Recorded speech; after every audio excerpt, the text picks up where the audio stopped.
Welcome back to Mady English Practice. I'm Mady. And I'm Jules. Today, we are looking at a big, long word. It looks very intimidating to read, but it is actually one of the most powerful ways to say, I am completely clear. A big, powerful word? I love those. What is it today? The word is unambiguously. Unambiguously. Wow, that is a mouthful. 5 syllables. Let's break it down for our learners. To really understand unambiguously, we have to look at the base word hiding inside it, ambiguous. If something is ambiguous, it means it is confusing.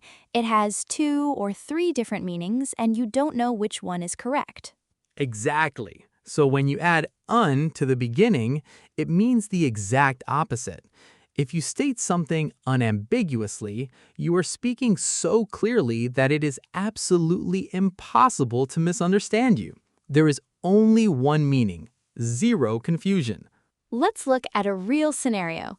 Have you ever asked someone a simple yes or no question and they give you a 5-minute answer that still doesn't tell you yes or no? Oh, all the time.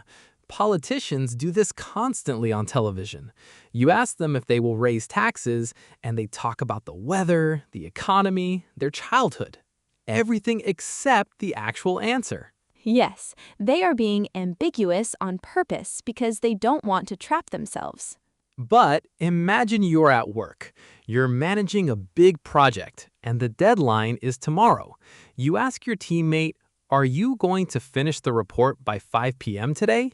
And they say, well, I have a lot of emails to read and my computer is acting slow, but I'm trying my absolute best. That is not good enough. You need a straight answer. So you look right at them and say, I need you to tell me, unambiguously, yes or no.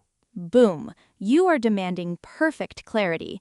And when they finally say, yes, it will be done, they have answered you unambiguously. You will also see this word used a lot in news articles and official statements.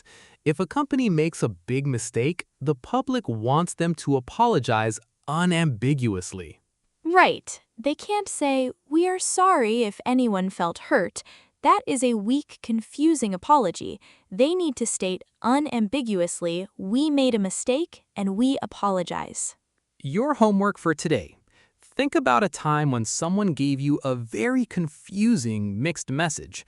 What question could you have asked to make them answer unambiguously? Practice saying that direct question out loud in English.